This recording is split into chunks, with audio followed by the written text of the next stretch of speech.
in to Main Street Sports Today, presented by Mid-Tennessee Bone and Joint. I'm Chris Yow, joined as always by my partner in crime, Mo Patton. And boy, what fun we are going to have today, Mo. It's going to be a lot of fun. Tell us more. Well, we've got plenty of College World Series to talk about as you continue to wear your College World Series hat throughout the week. I love this time of year.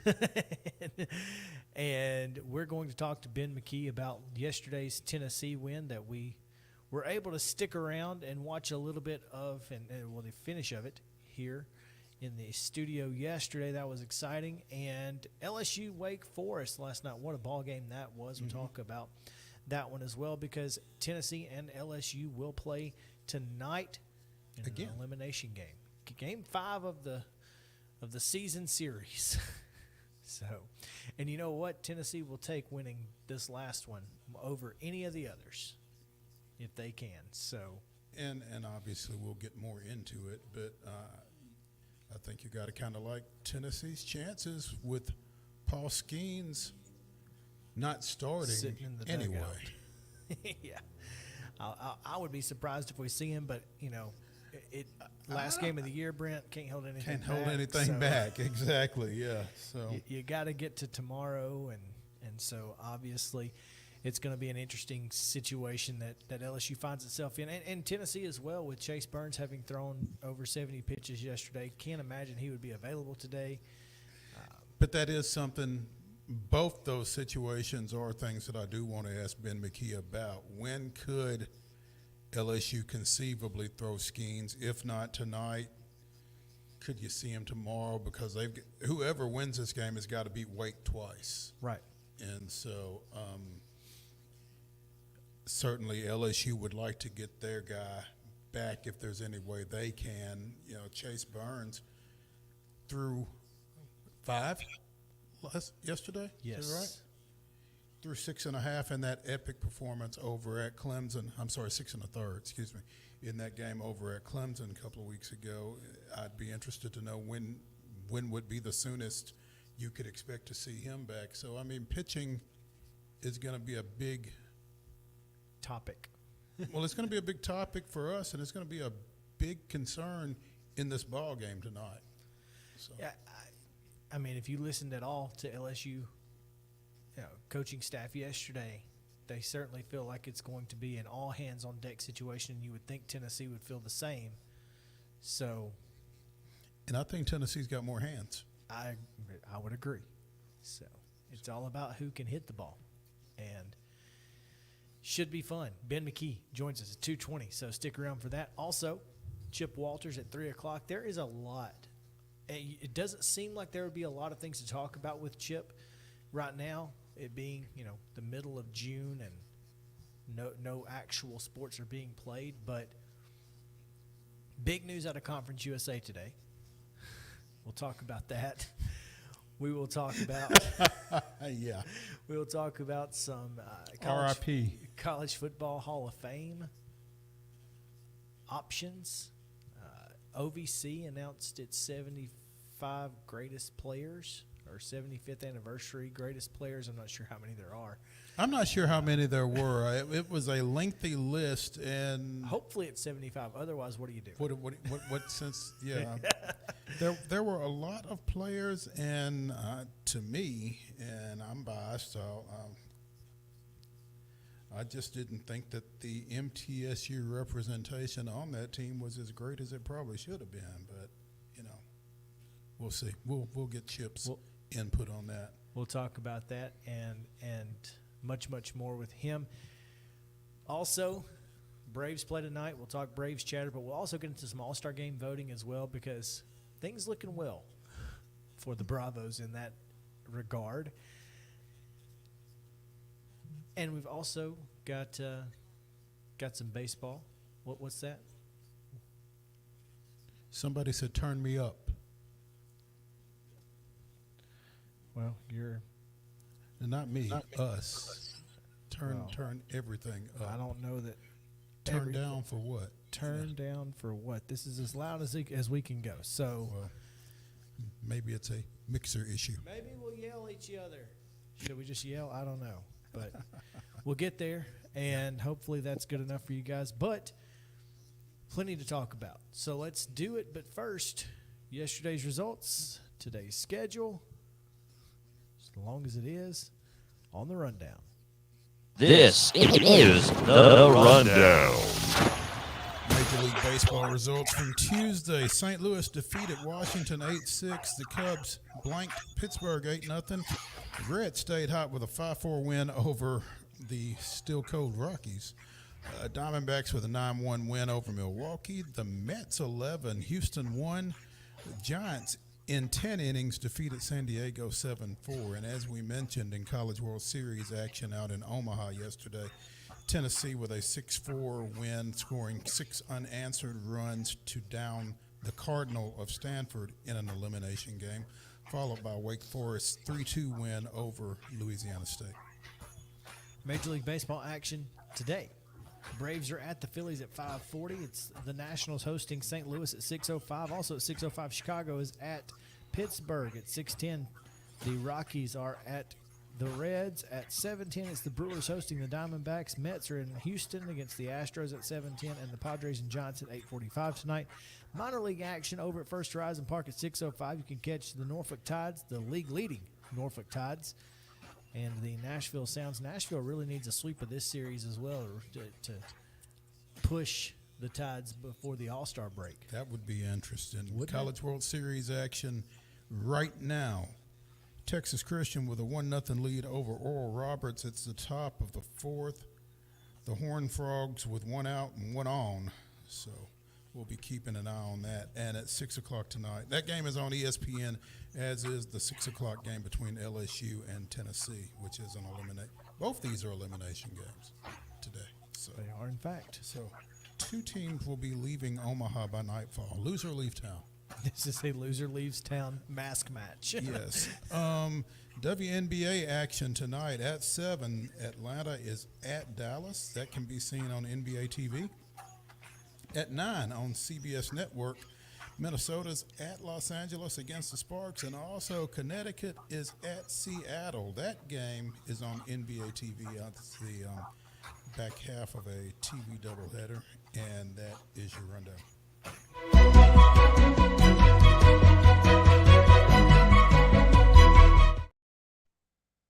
Top story is brought to you today and each and every day by Piggly Wiggly here at Neely's Mill in Columbia. Make sure to go see the fine folks there at Piggly Wiggly. Get hand-cut meats from their meat department, or go check out the deli. Delicious meat and 3 vegetable options each and every weekday there at Piggly Wiggly at Neely's Mill in Columbia. When you said hand-cut meats, I had a flashback to that that commercial of Icky Woods standing at the deli. 33, that's me. Yes. Yes, the guy. That's been a while. Well, He does the shuffle. Yeah, Right then. yeah. I can't. What's that? I can't remember what it was a commercial for. But I don't either. Yeah, But you're exactly right. I remember that. yeah. That was good.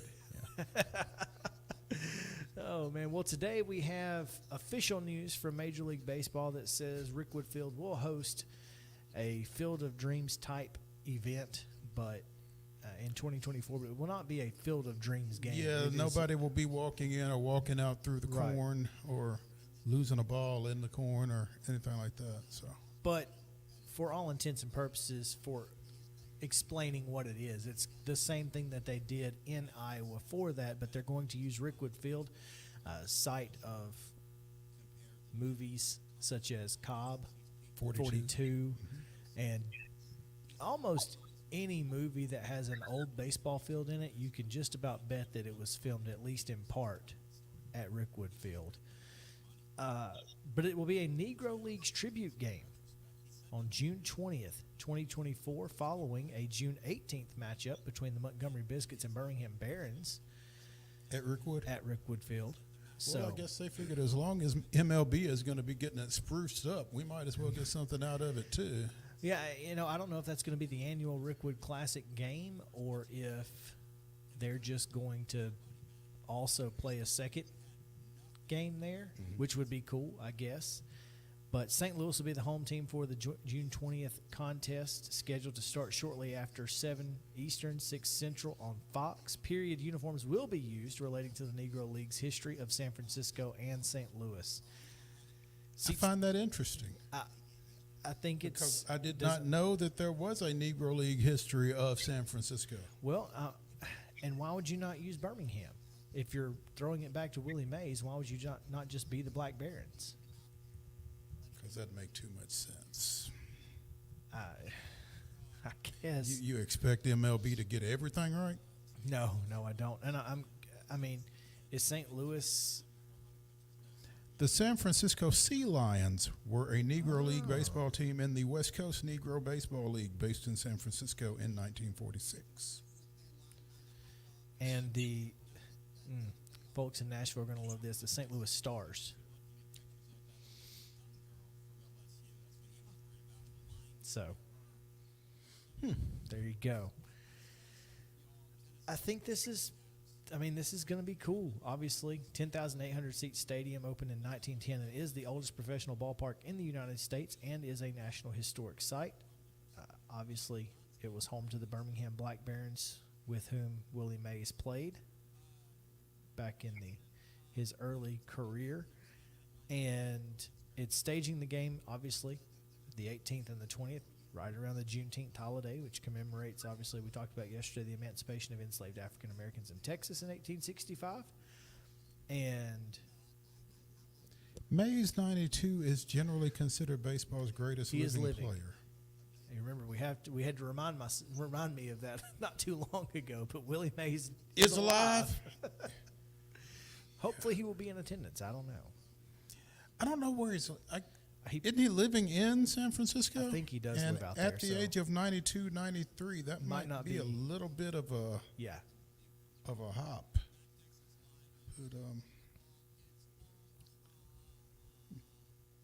But he was obviously a massive part of the Giants organization for years and years. Was Rookie of the Year in '51 with New York Giants, and was obviously a World Series champion, 24-time All-Star.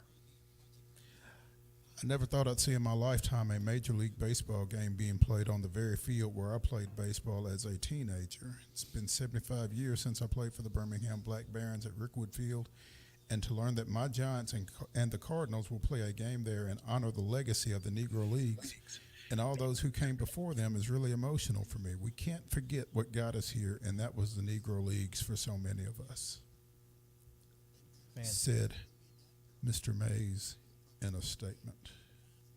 It's pretty cool. I mean, MLB will work with the city and with Friends of Rickwood to renovate the ballpark, the home of the minor league Barons from 1910 to 61, 64, 65, and 1981 to 87. The Barons have played since 2013 at Regions Field about 3 miles away and shift one game annually to Rickwood in a tribute to the team's history. So from 88 to 2012, they played at Hoover. Is that right? that's correct. Thanks to one Art Clarkson. You know, what's interesting about this, and the big winner in all of this is Miles College, who plays They play all their- of their home games at Rickwood Field. All of their home games? Oh, wow. So Miles College is going to They to are be the a big winner. major beneficiary of this. Yeah. And it was already, to me, a recruiting positive to get to play at Rickwood Field, but now you really get to play at a nice Rickwood Field, and It will be by the time they get done with it. so that's exciting news, man. I'm so excited. Obviously, as a Birmingham area native, it's so cool that Rickwood has always been kind of utilized in that regard, and the fact that Major League Baseball found a way to work with the city of Birmingham to make this happen, to me, is one, remarkable, and two, it just seems natural. Now, and three, a bit unexpected, because when we discussed this last week, you said that there were some There's not issues. the blood isn't great. It's clearly not bad, but I don't think and perhaps if this event goes off without a hitch, it will really strengthen the relationship between the two entities. Obviously, Major League Baseball, City of Birmingham, no chance.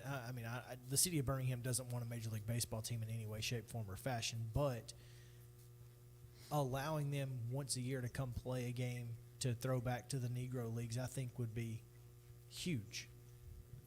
And whomever, if it's... And what would the City of Birmingham's issue be with that? I don't think that they would have one. I think the issue that they had before was the land that they wanted to build a park on. They didn't want to build baseball fields on that particular on land in the City of Birmingham. Citizens, not the city. Citizens are the ones who push back on this. So I don't know. Well, Rickwood Rickwood is a nationally historical landmark, right? Correct. So it's not going anywhere. No. Rickwood's not going anywhere. And if Major League Baseball is going to spend money to renovate it, they're not going to do this one time and quit. Mm-hmm. This is going to be at least, It's going to rotate in and out at the very least. They may not have a game there every year, but they're going to come back. And the best part about it is, unlike the Field of Dreams, which I know that they're building some seating, permanent seating at that site along with the rest of the facility, but it's not going to seat 10-8. And this does. This seats a really good, it's a solid number of seats, and it's going to be a tough ticket. A tough ticket. So hopefully we'll be able to get a chance to get down there and see that, and then if not next year, in the near future. But plenty of exciting stuff going on there, and I love the throwbacks. I think the throwback uniforms are my favorite part of that, and always have been with the Rickwood Classic.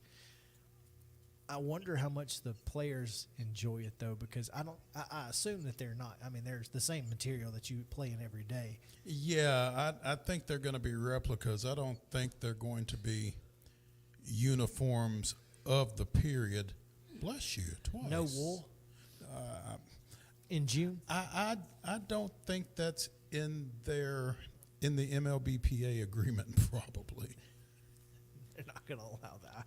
Yeah, I would think there would be some type of an uprising if they tried to get them to play in wool in June in Birmingham. It's going to be hot, no question there. All right, I need to sneeze, so we're going to take a break. We'll get Ben McKee in here, and we'll talk a little Tennessee baseball and College World Series right after this on Main Street Sports Today, presented by Mid-Tennessee Bone and Joint. You guys stick around with us.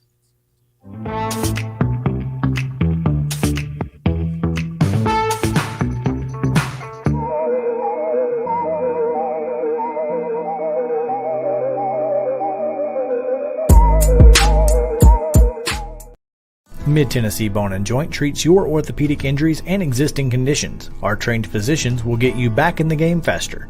Contact us at 931-381-2663 or www.mtbj.net. With Lee Company technology, the best handymen are hands-off.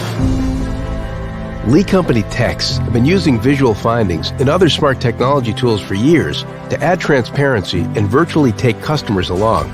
You see what we see, whether we're in a crawl space or on a roof. With Lee Company, technology helps us help you, no matter what's happening in the world or at your house. Jones & Lang Sporting Goods here in Columbia has been outfitting teams, officials, and anybody else from T-ball to college for 50-plus years. Be sure and check them out at 931-388-8060 or online at jonesandlang.com. Jones & Lang Sporting Goods, the look of a winner. Zion Christian Academy, zioneagles.org or 931-388-5731. You can schedule your appointment. Go tour their campus. It is beautiful over there, and you're definitely going to want to see it. Again, it's zioneagles.org. Give them a call, 931-388-5731, and schedule your tour today. Welcome back to Today's Better Health. I'm Colleen Barton, and I'm here with Dr. Gil Kentoff and Dr. Wendy Toohey, and we're talking about the latest treatments in back and neck pain. Many people, Colleen, come to see us with neck and back pain, and they develop tingling and numbness down the arm or lower back pain that develops into sciatica shooting down their leg. And for these patients, we have an advanced treatment technology, non-surgical decompression therapy that we really introduced to this area. It separates the vertebrae and creates a suction to allow fluids and nutrients back in to heal the disc naturally, relieving pressure on the nerve and on the joint. It's an amazing treatment. We've been helping patients like this for the last 30 years, helping them get back to work, get back to their family, get back to the life they want to live. I mean, it really is amazing. Technology helping us to live pain-free and better lives. Right. And I bet you have a special offer. The first 25 callers will receive an examination, x-rays, review of our findings, and their first treatment, all for $39. Call 615-551-3897 today to receive this special offer. A game without a crowd is just a scrimmage. A performance without an audience is just a rehearsal. Without your presence, high school sports and the performing arts aren't possible. Ensure that these essential extracurricular activities continue to enrich the lives of students in Tennessee. Purchase a ticket to your local high school's game or performance. This message presented by the TSSAA. You can't see the sights without the sounds. From the crack of the bat to the roar of the crowd and everything in between, discover what Hit City has to offer. Spend your nights cheering on the Nashville Sounds at First Horizon Park with giveaways, fireworks shows, theme weekends, and more. Single game tickets are on sale now. Visit NashvilleSounds.com to claim your seat today. Mid-Tennessee Bone and Joint has been the official sports medicine provider for Murray County Schools for more than 40 years. We specialize in orthopedic service, and our Ortho Quick Walk-In Clinic lets you bypass the ER. Visit us online at www.mtbj.net.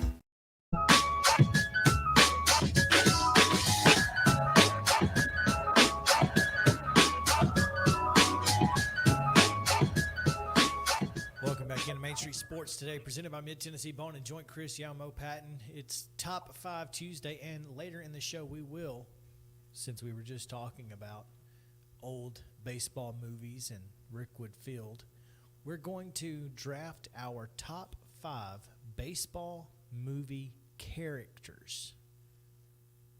So I got to feel like Major League and Major League 2 are going to be making a pretty strong effort in that one, but not just fictional movies, but also based on true story movies. So this should be good. So Justin, just be doing your research. Baseball movie characters. This whole show is going to be baseball, just about, until we get to Chip. And we are going to talk. We may hit him up about some baseball too, just to keep it going. Keep it rolling, because we're going to talk College World Series now as Tennessee advances and does what the fake UT couldn't do, and that is eliminate Stanford from the NCAA tournament. The real UT takes care of business against the Cardinal yesterday and move on. They'll take on LSU tonight. So to talk about it, we have GoVols 24/7 Ben McKee joining us. Ben, welcome in. What's up? What's up? How are y'all? Doing well, man. Yesterday's game, just another example of you got to get Tennessee out 27 times. Yeah, a perfect example of that. And, you know, it kind of took a while for Tennessee's offense to get going, but more so took them a while to get that big hit. It was going from the jump is what I meant to say. Maui Ahuna literally takes the first pitch of the game and singles it right back up into right center field, kind of right back up the middle. And they had plenty of opportunities to score early and often and weren't able to take advantage. The Stanford left fielder made one heck of a throw in left field to end that first inning and double up Maui Ahuna trying to steal on that tag up. But they were finally able to get to Quinn Matthews and push some runs across. And I thought what really helped him was what took place on the mound. Obviously, it wasn't Chase Dolander's best day.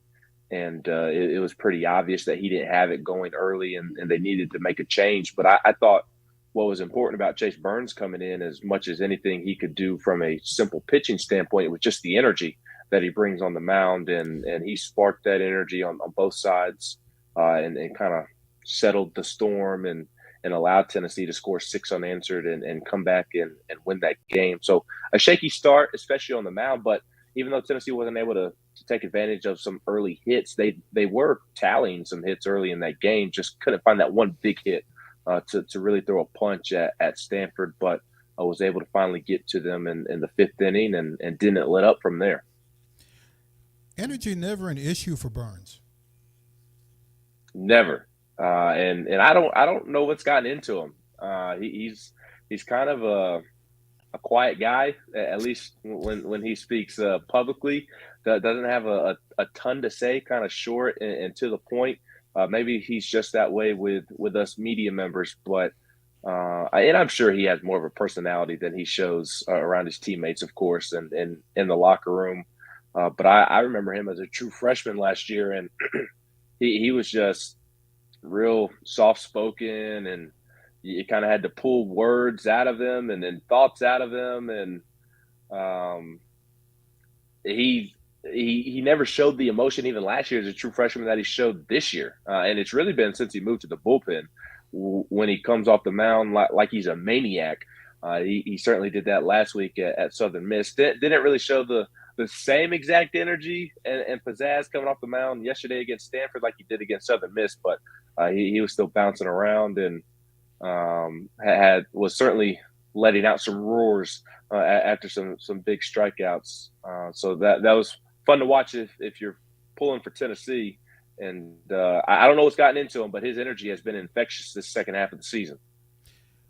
6 innings out of the pen, 9 strikeouts, no walks, allowed 2 hits in earning that victory for Tennessee as they defeated Stanford 6-4 yesterday to advance. And when you've got somebody in your bullpen that can go that deep, I mean, again, he began the season as a starter, so being stretched out wasn't an issue, and pitching him deep isn't an issue for Tony Vitello and the Tennessee coaching staff. That's a heck of a weapon. When would you expect him to be available again? Yeah, that's a great. He'll definitely be available again if they can pull off some wins. I would be stunned if he pitched today. I mean, if you need like an out in the 9th inning, he could come in and get a guy. But I would be stunned if we saw Chase Burns tonight against LSU. And I'd kind of be surprised if we saw him on Wednesday if Tennessee were able to win. I think if Tennessee is able to keep winning, I think the earliest we probably see Chase Burns is on Thursday. I think that would be the earliest, just because he threw 60 or so pitches last night. 73. Thank you. I forgot the exact amount off the top of my head. And the thing is, those 73 pitches, they were high leverage pitches. And he's taxing the body more than it seems with pitching from behind and pitching in a tight game. It wears on you even more so than you would think when you're pitching in a close game on those very important pitches. So I think it would be Thursday, but the good news is for Tennessee is that they have plenty of pitching depth, and for their sake, hopefully Drew Beam can give them a start like he did last week, and then you have a Seth Halverson and a Camden Sewell that is fresh and ready to go out of the bullpen, and they have others as well that can pitch if they need them to. You know, you want to keep the focus on Omaha right now, but for a young man like Chase Burns, his performance here in this postseason, he's a sophomore, he's not draft eligible, is he? No. Okay. But, with his 4-pitch mix coming out of the bullpen and him being as effective as he has been, again, over this postseason, you got to feel like he's made himself a little money this year. Well, not a little money, a lot of money. Okay. I was being a little conservative. Yeah, okay. He's made himself a lot of money then. Yeah. I think so. Or maybe that's not even the right way to put it, because even last year as a true freshman, he was kind of talked about as the potential number 1 overall pick in the 2024 draft. So, and if you're talked about in that manner, then obviously you're going to get a nice paycheck being the number 1 overall pick, or at least a top 5 pick at minimum. But his draft stock kind of took a hit. Like he was still going to be a first round pick and will be a first round pick next June or July, whatever it is, in the 2024 MLB draft. But because of kind of the way his freshman season ended a little wobbly, and then obviously the first half of this season did not go well at all, I do think that draft stock maybe slipped a little bit. So I think if anything, he's cemented himself again as potentially that top guy in next year's draft, because he's reinvented himself to a certain extent. It's the fastball's always been there and the velo's always been there. But the reason he was struggling at the beginning of this season is because he wasn't landing the slider, and the changeup and the curveball weren't there either. So opponents and hitters were laying off the changeup and the slider and the curveball, and they were just sitting fastball.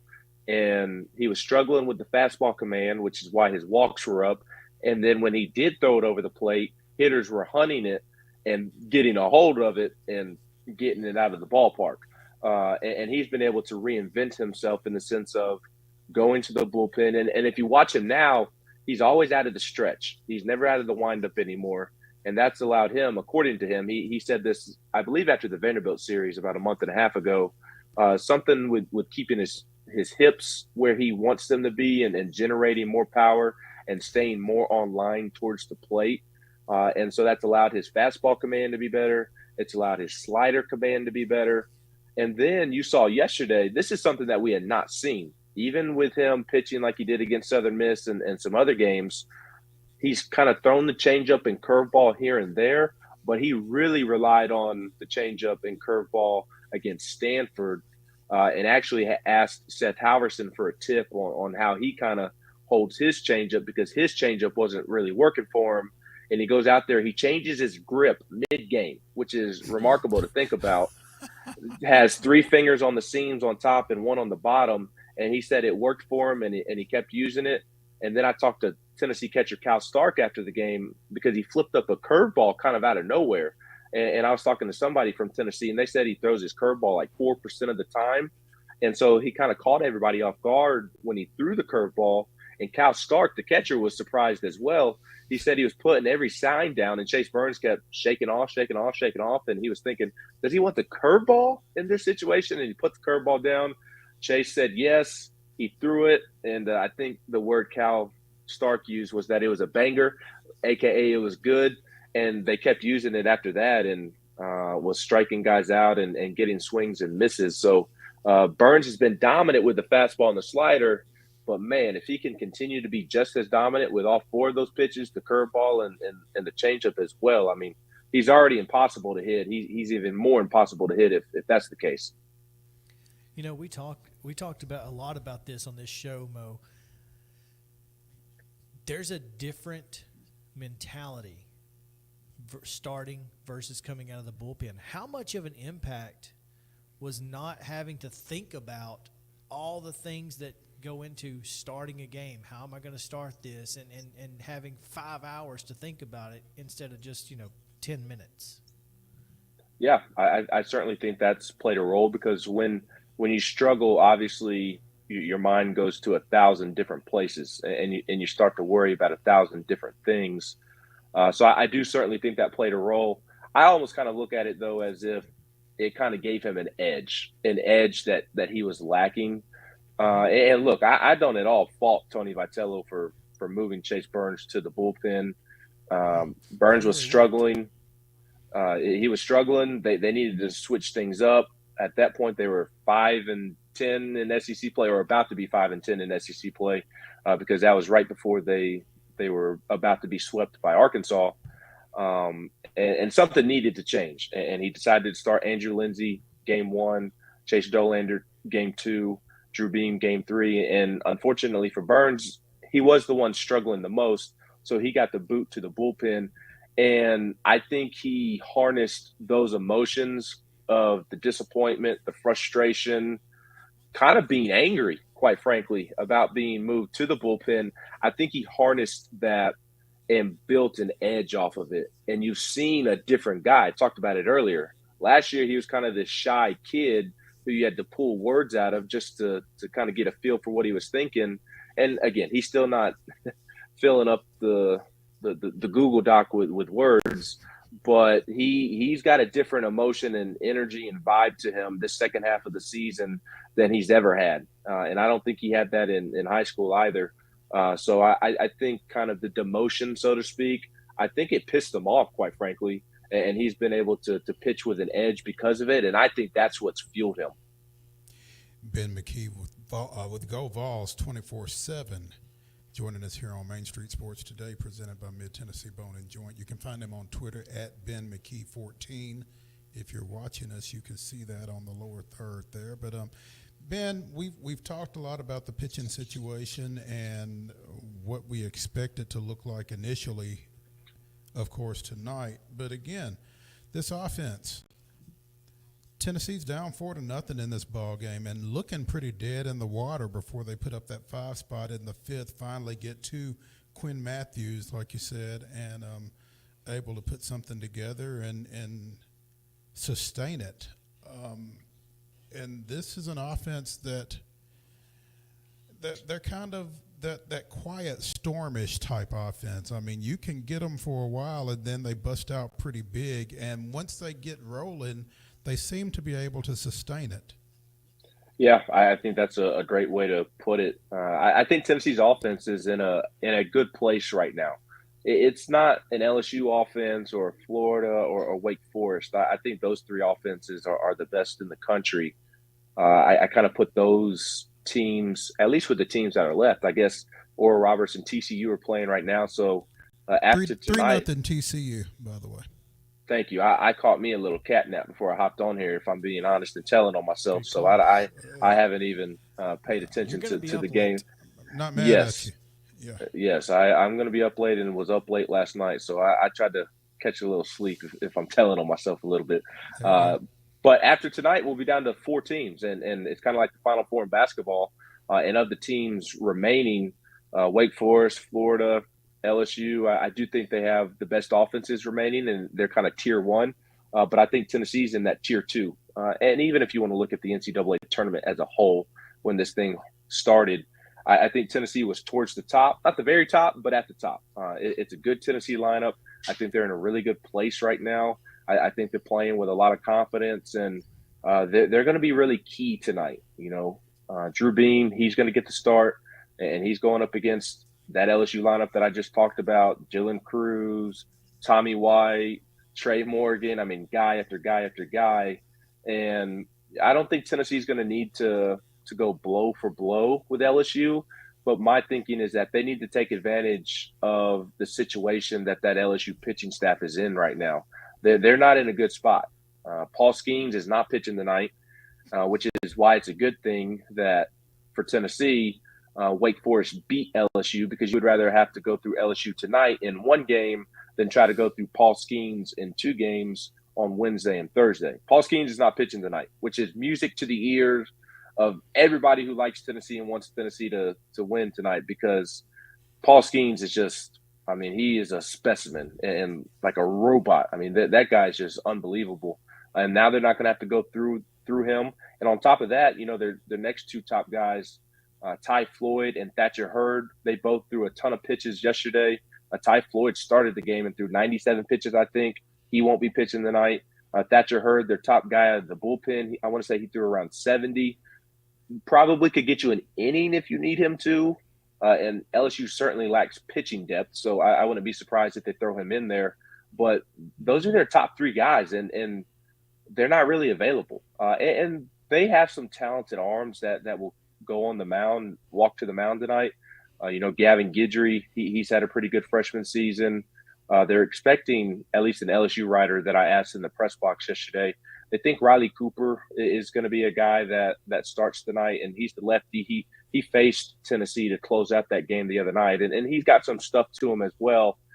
But those are their top guys, whereas Tennessee's top guys out of the bullpen are Seth Halverson and Camden Sewell and Aaron Combs, and they're following up Drew Beam. The pitching situations could not be more different. Tennessee has a huge advantage in that manner. Now, Tennessee's pitching staff is going to have its work cut out for itself going up against LSU's lineup. But I think Tennessee's offense that is in that good place, that is playing confidently, they've got to take advantage of an LSU pitching staff that is not in a good spot and not allow them to build confidence. Drew Beam's got to kind of slow down that LSU lineup, but I think also Tennessee's offense may need to win the game for Tennessee by taking advantage of that LSU pitching staff. Well, they've done it once already this year, because all the guys they're going to face tonight are the guys they put 14 on in Alex Box Stadium.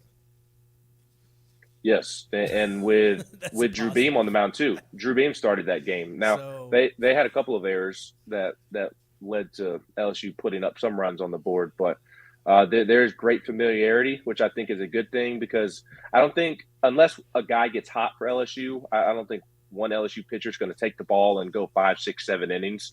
So you're probably going to see a ton of different LSU arms, and typically that could maybe keep an offense out of rhythm or prevent them from getting in a rhythm. But I think the positive aspect about that for Tennessee is that at least they've seen the guys, like you're saying, they've seen the guys that they're going to throw at them. So there's a level of familiarity, and I think that will benefit them. And the more times you open that bullpen gate, the more likely you are to pull a clunker out of there as well. So yes, that's a great point. Like, it's the Johnny Holstaff theory works until that one arm comes out of the bullpen and doesn't have it. You have to rely on so many arms to be on, especially in this situation with your season on the line. And if they're throwing 5, 6, 7 guys, you need all 5 to 7 at the top of their game. Yeah. And it takes just one. It takes just one guy to kind of ruin the whole thing and really shift the momentum in Tennessee's favor. So I know LSU's kind of big, bad LSU, and Tennessee, it's been a roller coaster of a season. But I really feel optimistic about Tennessee's chances tonight. Mo, we both picked LSU to win this thing, but I would not be mad if they did not get a chance. As many times as I've been wrong, I'm numb to it, man. I ain't even worried. So, yeah, if I'm wrong, might as well be tonight that we make it official. So, yeah, Ben McKee with VOLS 24/7 joining us here on Main Street Sports today, presented by Mid-Tennessee Bone and Joint. Ben, get yourself another cat nap. I wish I could. I'm about to go get me some coffee and head to the stadium, catch the end of this Oral Roberts TCU game, and then buckle in for what will be another fun night of Tennessee and LSU going up against one another. Well, we'll be looking forward to following you on Twitter again. At Ben McKee14 is where you can find him for your updates from Omaha tonight. Ben, we appreciate you, man. Yes, thanks for having me on again, and hope y'all enjoy the game tonight. Absolutely. We hope so, too. Let's take a break, and when we come back, we'll talk Braves here on Main Street Sports Today, presented by Mid-Tennessee Bone and Joint. All-Star game as well. Stick around. We'll come back to the Lee Company studio right after this.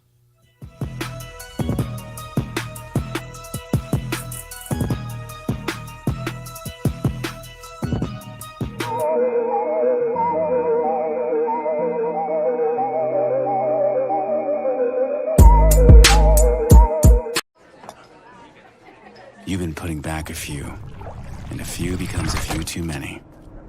For a moment, you think about calling for a ride. Nah, you live nearby. What's the worst that can happen? You get pulled over, your insurance goes up, you lose your license, you total your car, you kill someone. Tired of hanging lights every year? We get it. That's why Southern Nights is here to help. We install programmable lighting on your home or business so you can enjoy beautiful, customizable lighting all year round. No more ladders, tangled lights, or cold nights outside. We do the work, you do the celebrating. Call Southern Nights today and take the hassle out of holiday lighting forever. For a free quote, give us a call at 931-241-3074 or visit our Facebook page at Southern Nights.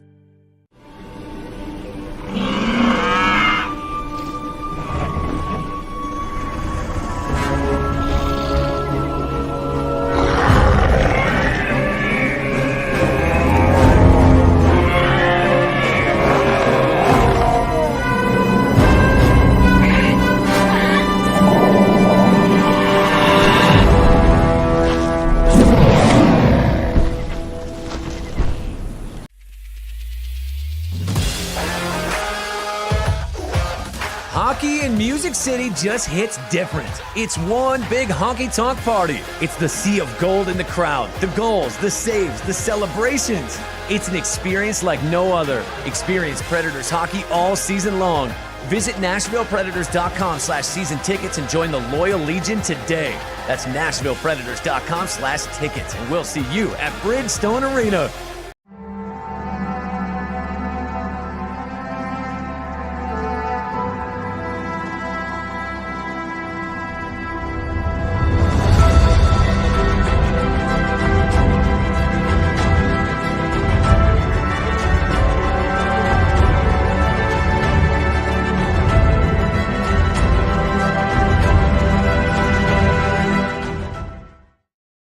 June 20th, 1987. After giving up back-to-back homers to Dale Murphy and Ken Griffey Sr., his second and third of the day in the third inning of their matchup at the luncheon pad, Cincinnati starter Bill Gullickson hit Atlanta shortstop Andres Thomas in the back with a pitch. And Thomas took that personally, charging the mound and touching off a bench-clearing brawl that resulted in both the pitcher's and the hitter's ejection. Behind that 5-run third, the Braves downed the visiting Reds 8-6. That was this day in Braves history. Boom. That's what I like to see. Boom. Handle your business. Handle your business. Win the game and the fight. Anytime you can, win both. Yeah. But if you can't win the game, definitely win the fight. I got to. I mean, that's got to. That's the thing. So, all right, number one, Mo. Let's start with tonight. Have the Braves released a lineup yet? I have not seen. Usually, J.K. will have it and have it up, but I'm not sure. I don't know that it's out. Yeah, it may not be out just yet. Although early starting lineup or early start time, you'd think they'd have it by now. Oh, here we go. Yep, there it is. Acuna, Albies, Riley, Darno, Olsen, Ozuna, Arcia, Pilar, and Harris. So Eddie Rosario not in the lineup. And well, against the left-hander Suarez. Ranger Suarez. Yeah, okay. Ozuna's going to be. Yeah, he's going to hit right-handed as is Pilar. So, because you can bet all the money that you have that if there's an opportunity for a righty-lefty matchup, you're going to get Rosario. Snicker's going to take it, and I mean, because he's just that old school. No matter analytics and all be damned. That's what he do. That's exactly right. So we'll have two lefties in the lineup, and that is Olsen and Harris. Well, you can't not have Harris in the lineup the way he's going right now. Now, if we could just arrange for his dad to throw out the first pitch every tonight. day in Philadelphia, I don't think they could have. No. Now, Philadelphia: Schwarber, Turner, Castellanos, Harper, Real Muto. That's pretty tough. That's pretty tough five. That's tough sledding if you're not careful. I mean, and then it's never those guys that give the Braves trouble. It's Stott, Bohm, Clemens, Marsh, those guys that you've never heard of outside of Bohm, who still hasn't touched on plate. Still hadn't scored. No. I mean, look, Ranger Suarez, 1-2 on the year, but he keeps Philadelphia in games against Atlanta. 3.82 ERA, which is. Did you say 3.82 or 3.02? 3.82. Okay. Close to 4. Either of them. That's, I mean. But Strider's 7-2 with a 4.12 ERA. So it's all about the offense. Well, yeah. And, I mean, again, the Braves are plus 100 in run differential, I think. The only team in the National League that's in triple digits, by the way. So, and this offense has been getting it done, and it's allowed for the pitching to be a little shaky, and it has been at times, as you would expect without Frieden right. Particularly Spencer Strider. Yeah, not a guy that you would have expected to be as shaky as he has been for the last bit. And it would be really nice for him to be Spencer Strider tonight. Yeah, and against a team, the Phillies, who really do take care of the fastball really well, he's going to have that slider working really well. He's going to hopefully be able to use that changeup at least sparingly. Especially if the drop in velo that we've seen here of late continues, that slider's got to be a swing and miss pitch for him, because the fastball isn't. And right now, it's definitely not. He's not been able to throw that and miss barrels very often. So you've got to hope. So he's really got to be able to spot that and, throw it at the top of the zone for strikes and maybe get some swings and misses up there. But again, it's not been the swing and miss pitch for him that it was last year. And so. Not looking good for my Cy Young pick, Mo. Hmm? Not looking good for my Cy Young pick. So there's that. Yeah, but, here's the thing, is Spencer Strider is probably going to figure it out. He's probably – because I don't think there are many people in Major League Baseball that work as hard as Spencer Strider. A couple of reasons. One, he's a little older, so he knows he doesn't have as much time as maybe some other guys do because of the torque he puts on his body, the pressure that he has with his velocity and that sort of thing. I don't think anybody knows their mechanics quite the way he does, though. No, I absolutely. And so I feel like that is where he's going to – I think he's going to get himself right, Oh, I don't think there's any question there. It's just a matter of when, not if, for sure. So I'll be interested tonight to see how well Atlanta is able to continue to hit the ball, because obviously they hit it really, really well against Colorado. Day off, travel, not at the home ballpark, Yeah. red hot Phillies team. Yeah, just as hot as they are. So, and that's kind of the scary part is this team's third in the NL East, but they're within striking distance. I mean, this is not a team that's so far back that you can afford to lose, 3 games here and you can't be swept kind of thing. I know, they're 8 games back, but I mean, heck, 8 games ain't a lot when you think about when how you're many playing times you have against to play, each other. Yeah, how many times you have to play throughout the rest of the year. Right. You've got you've got to feel like, and to me, in this type of series, I don't even necessarily need to win the series. I just don't need to get swept. I would take one. Ideally, would like 2. Yeah. It's a 4-game series. I mean, is it? Okay. Is it? I think it know. is. Is it not? That's a good. Now that I'm not entirely sure. Because I would have thought. No, I'm sorry. It's a 3-game series. So yeah, I mean, yeah, like you said, you don't want to get swept. If you can get one on the road, that'd be fantastic, I think, and anything more than that's even better. And here's the bad part is Friday, Saturday, Sunday is at the Red Hot Reds. Yeah. And so this went from a stretch of the schedule at the beginning of June that you thought we're going to have some time, some breathing room, to breathe, to Phillies, Reds, Marlins, all in a row. Mm-hmm. Yeah. Oh crap. Mm-hmm. So yeah, there is that.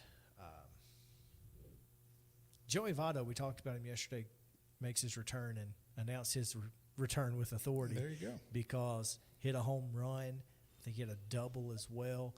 Dude just absolutely raked yesterday. And just for a team that had won its last 8 before he got I mean, this is a literal red hot Reds right now. And Colorado, poor Rockies.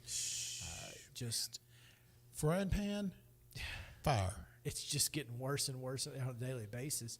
Mets go down to Houston and just destroyed the Astros. Yeah. I'm blaming that one on you, Matt Mitchell. Uh-oh. Just FYI, he was in town yesterday and said he was rooting for the Astros because the alternative was the Mets, and he'd rather listen to 2 hours of Morgan Wallen than root for the Mets. And I said, okay. So maybe your punishment should be doing just that. To Matt Wallen. No, but real quick, All-Star voting in the National League. Sean Murphy up by 180,000 on Will Smith. Freddie Freeman doubling up Pete Alonso at 775,000 votes. Isn't Olsen second? Third. Oh, yeah. okay. Alonso is about 105 ahead of Olsen at this point. Oh, he must have got a bump here from the New York fans over the last 24 hours. Well, he's hurt, so I don't know why. That seems odd, but okay. Second base, understandably, Ozzy Albies second to the 10 for 10 in 2 games. Luis Arraez. Arraez. I can't say that. I can't say the Arraez of the Marlins, who has 509,000 to Ozzy's 376. So I mean, that's Guy's flirting with 400. Ozzy's fantastic, and but this guy's flirting with 400. Yeah, any other year, Ozzy's probably winning this thing based off what he's done the last month. But yeah. Jeff McNeil sitting at 5, by the way, way down there. Third baseman Riley, on the heels of Arenado, by the way, 410 to 368. Okay. So not too far away. Muncy at third, Machado at 5. Bohm at 7. Brian Anderson of the Brewers in the top 10. Of course, there's only what was there? 14 teams, 15 teams in the National League? 15. So, I mean, I guess you'll take top 10. Yeah. Orlando Arcia is starting to run away with the shortstop position, as he should. Yeah. As he should. There should not be another shortstop in he is the best shortstop in the league right now, in the National League. Dansby Swanson at 197 down at 5th. Designated hitters, Darno getting some votes there. He's a little ahead of Soler, but Soler is also... Soler should get that, hopefully. He's way behind J.D. Martinez. And Bryce Harper's also up there, so I don't think you're going to get past Bryce Harper. If anybody other than Martinez wins it, it'll be Harper. Acuna is absolutely just dominating, over 1 million votes, only person with 1 million. Mookie Betts and Gurriel is the top 3 there. Juan Soto closing in on Gurriel, and also the rookie sensation Corbin Carroll at number 5. That guy's going to win Rookie of the Year going away. Michael Harris surging up to 7, surging a little bit. So seeing him get a little bit, get a few votes is fantastic. Love that Adley Rutschman is getting a lot, and Vladdy is close, but getting some love there. And let's see, anybody else in the I'm gonna duck out. All right, well, we'll take a break then. Chip Walters coming right up here on Main Street Sports Today, presented by Mid-Tennessee Bone and Joint. Y'all stick around.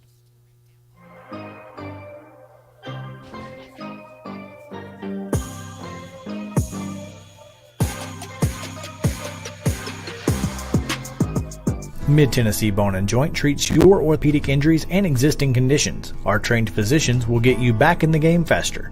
Contact us at 931-381-2663 or www.mtbj.net.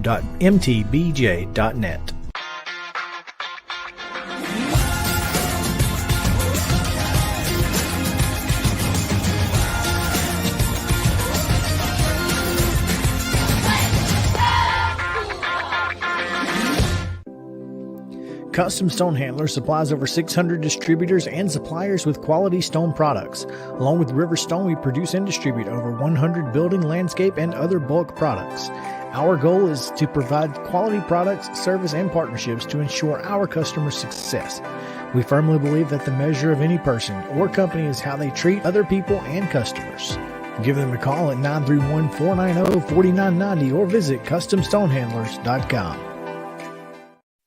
With Lee Company technology, the best handymen are hands-off.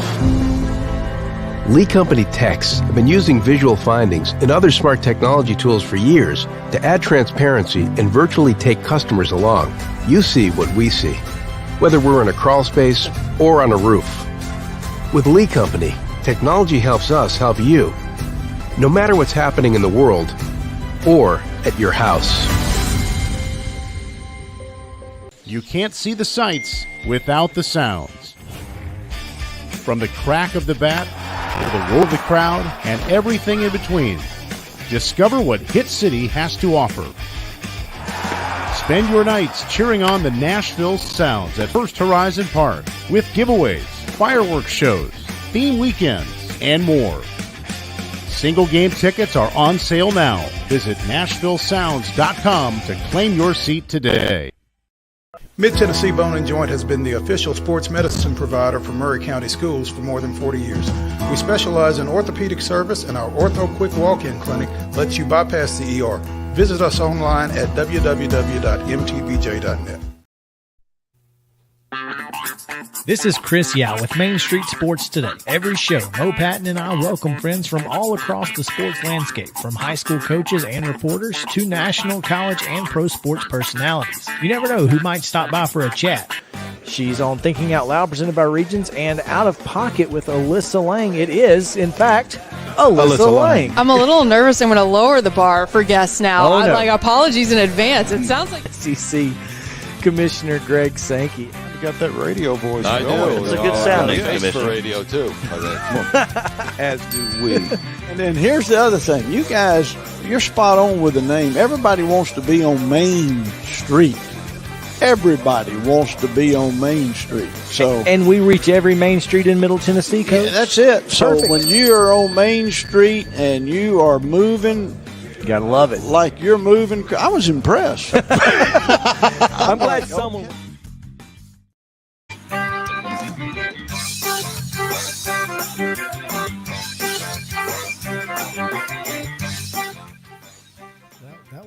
That was impressive. The music just kept going. There you go. Well done to the Adjusted producer flexing in back in house. the office. Yeah, I like it. Oh man! Well, welcome back to Main Street Sports Today, presented by Mid Tennessee Bone and Joint. It's time to go now to the Borough as we welcome in the voice of the Blue Raiders, Chip Walters, who's been dishing out some delicious food all week. If you're not on his mailing list, make sure to choose Chip and get on that mailing list, because you might just get free food in the mail. It just might happen. Free food? Well, okay, you got to go get the food, but he'll give you a coupon to go get it. Okay, that's fair. He's not going to mail you He's not going to mail me free food?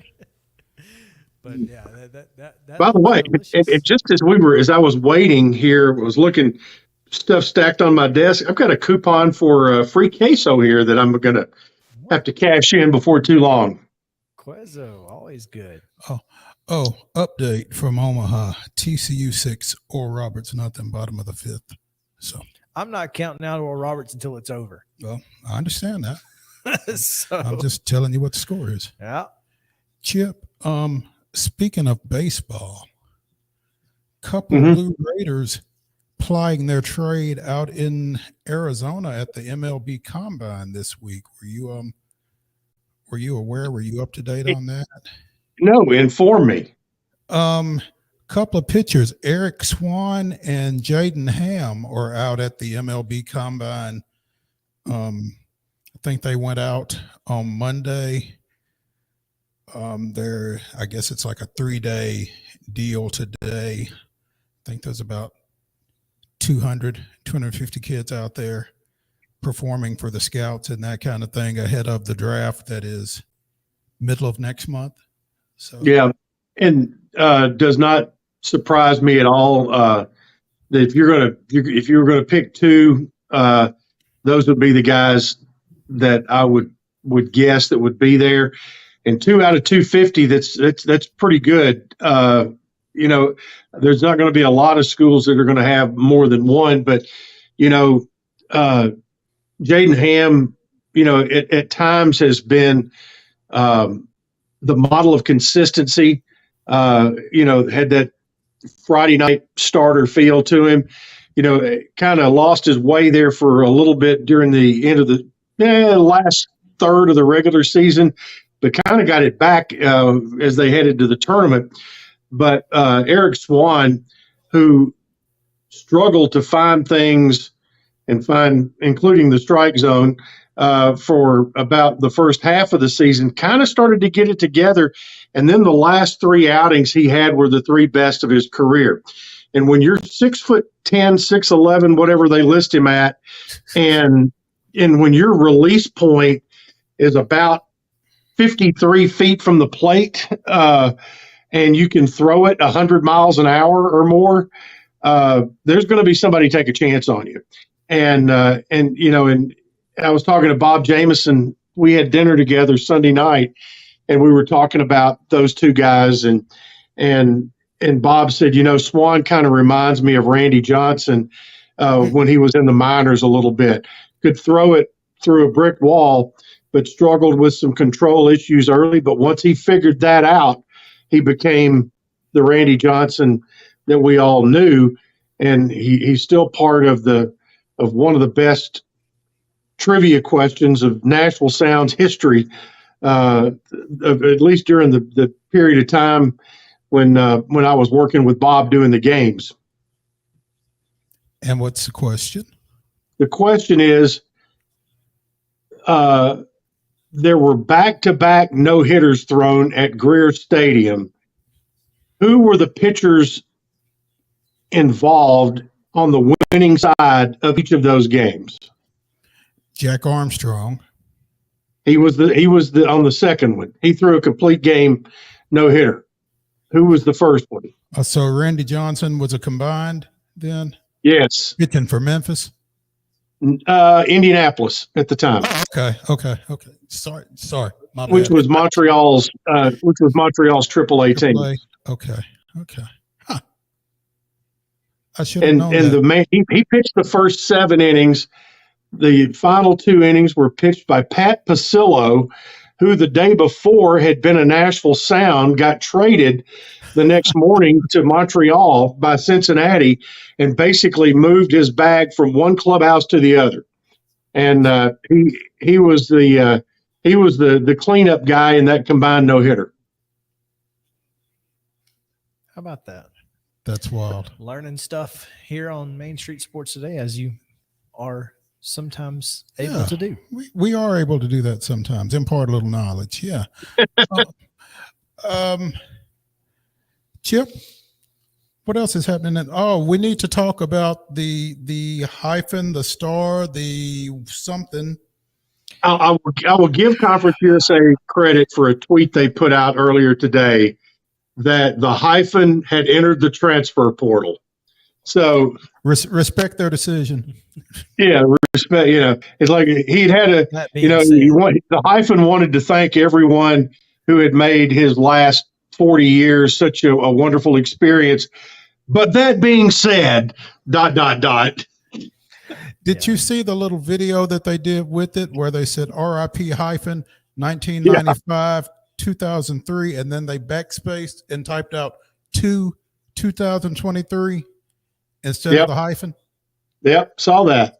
Yeah, I didn't see the full video. That's okay. Here's my problem with it though, Chip, is that they tweaked the logo, but they kept the star, and the entire reason for the star was to indicate a hyphen. That was the whole point of the star. Basically, what they changed was the shorthand. When you put the initials out there, the shorthand no longer has the hyphen in it. It's now and so we've been saying Coosa all along anyway. Correct. But now you spell it Coosa instead of C-U-S-A. USA. It's just which nobody was doing anyway, except the conference office. they're just costing themselves a lot in stationery and the like. Exactly. But think of all the money they'll save. I don't know, in bandwidth for when the hyphen doesn't have to go through the internets. Right. That's like taking all the W's off the keyboards in the White House in 2000. just take that hyphen right off there. We don't need it anymore. It's not necessary. No, it's look, I guess you got to do something to kind of, commemorate the new conference and all, but this just seems like this seems like a try hard.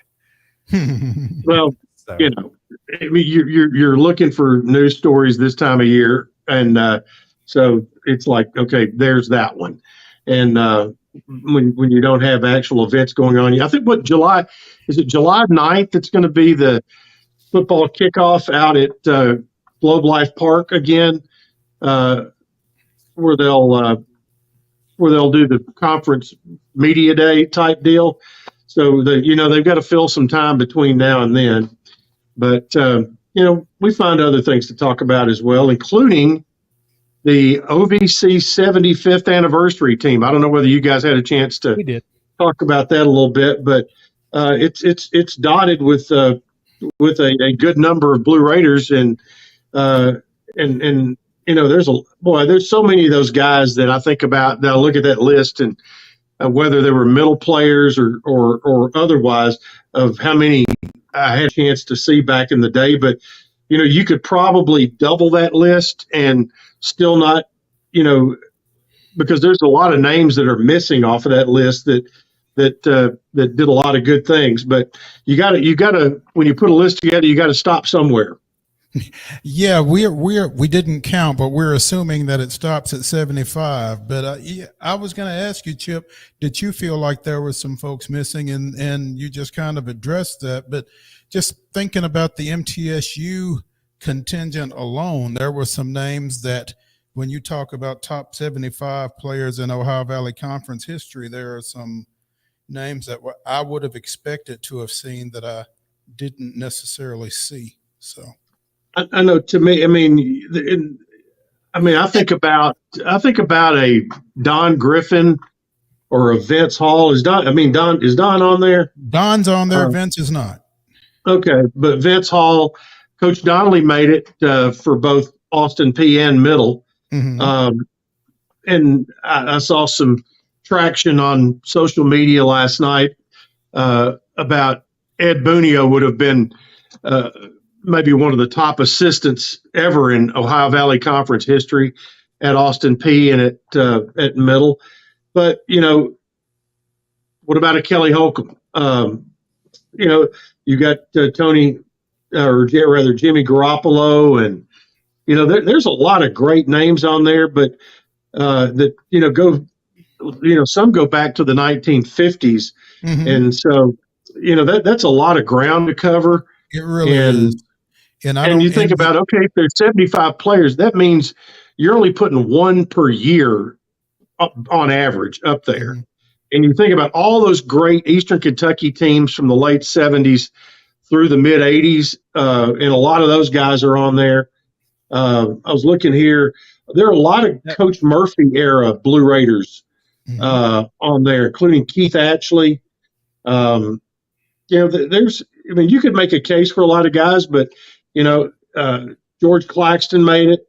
But the thing is, there's missing some players, but it took them until this year to put Dean Hayes in their Hall of Fame. So don't get me started on that. I don't want to get you started on that, but no. That was so, maybe there's reasons why certain names may not have made the list. I don't know. Maybe so. Chip Walters, the voice of the Blue Raiders, joining us here on Main Street Sports today, presented by Mid-Tennessee Bone and Joint. Could have done without John Gross on there, but that's personal opinions. Jacksonville State was pretty good. I don't know. I really kind of felt like Joe Campbell. That was one that kind of jumped out at me as not being on there, Chip. Um, And there's not a whole lot of offensive linemen, and you think about some of the offensive linemen in the middle. I mean, Roger Carroll was an All-American. Steve McAdoo, would be a guy that might have a chance to be there. I was kind of interested. D. Mosteller made it as a wide receiver. But I'd put Kendall Newsom in that group, potentially. Sure. So I mean, in those kind of lists are for opinion and for fodder for the machine anyway. And for sports talk shows. Yeah. Correct. Are you going to Italy? That is an excellent question. That I was waiting for you all to start the GoFundMe, the Let's Get Chip to Italy campaign. That when is that? It's going to be August 14 through the 22nd, 8 days, 7 nights. But the answer right now is it is looking that way. That's my plan right now. Is I'm going to try to go. I may not have a better opportunity than this, but they're going to be in Rome, Florence, and Milan. Flying into Rome, they'll be there 3 nights. Florence 2 nights. Milan 2 nights. They'll play 2 games, and we'll have some practices over there prior to the 2 games. But the big thing is they'll get 10 extra days of practice prior to leaving. And with some new faces on the ball club, that's as valuable as anything. And it will be a sport plus cultural trip because I haven't seen the full itinerary, but it's chock full of stuff every day from a cultural and educational standpoint of things to do and see.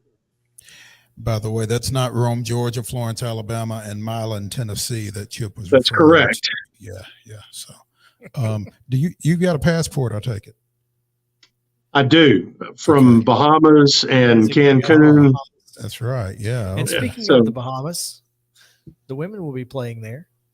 The women will be playing in the Bahamas in November. And the men will be playing at the Baha Mar.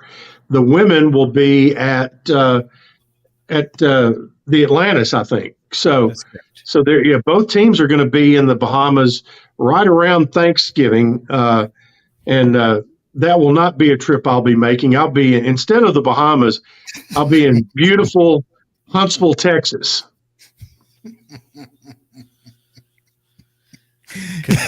Isn't that lovely? It is. A Bahamas trip in November. Who would want to go there? Yeah, I know. That's where the GoFundMe needs to happen. Is don't start basketball season till December 1st. Don't start college baseball season till March 15th. That would be my GoFundMe. Yeah, that would cut down on the overlap, wouldn't it? And on both ends, you missing out on the Bahamas for Huntsville, Texas. That's a little depressing when it comes right down to it. And I mean, I've never been to Huntsville, Texas, but it's not the Bahamas. Yeah, it's not the Bahamas. Yeah. I know this. I do know that the Texas State Prison is there, so there's that. Well, don't visit. Yeah. Steer clear. Don't visit and don't be forced to go. Yeah. Ideally, if you're gonna go, make sure it's visiting. Men's tennis invited to ITA kickoff weekend. Tell us more, Chip. Yes, the men's tennis, after the great year they had, they have been invited to the Durham Regional of the 2024 ITA kickoff weekend. Duke is the number 1 seed, Middle number 2, California. The Cal Bears are number 3, and NC State is number 4. So, I think the number 2 seed with those other 3, that's a nice show of respect for Jimmy Borndame and his team.